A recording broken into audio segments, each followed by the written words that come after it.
बिस्मिल्लाहिर्रहमानिर्रहीम। अस्सलामुअलैकुम। मैं हूं सुंदस खान। शामिल करते हैं हेडलाइंस। औरंगी टाउन पुलिस की कार्रवाई। गैंगवार मोटरसाइकिल लिफ्टर को गिरफ्तार कर लिया गया। मुल्जिमान के कब्जे से 3 मोटरसाइकिल बरामद कर ली गई। मुल्जिमान में दानिश, इमरान और रजा शामिल हैं। मुल्जिमान को गिरफ्तार करके मुकदमा दर्ज कर लिया गया और तफ्तीश शुरू कर दी गई।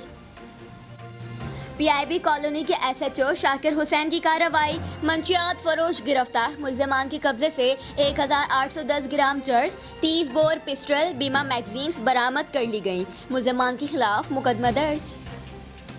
जिला लौदरा में घरों के चूल्हे ठंडे पड़ गए। टाउन कमेटी धनोट के 27 मुलाजमिन को 5 माह से तनख्वाह ना मिलने पर एहतिजाजन काम छोड़कर धरना देना पड़ा। लॉकडाउन की सूरत हाल में राशन नहीं दिया गया। बच्चों की फीसेस, गैस और बिजली के बिल अदा करने की हैसियत तक न रही। मुलाजमीन का हुक्काम बाला से फौरी नोटिस लेने का मुतालबा।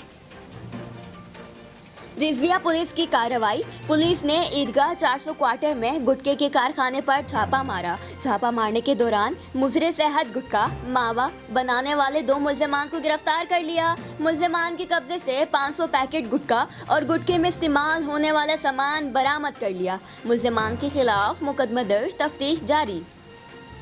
वक्त इतना ही। मजीद खबरों और अपडेट्स के लिए विजिट कीजिए हमारी वेबसाइट csnlive.tv। इसके अलावा आप हमें फेसबुक और ट्विटर पर भी ज्वाइन कर सकते हैं। देखते रहिए CSN।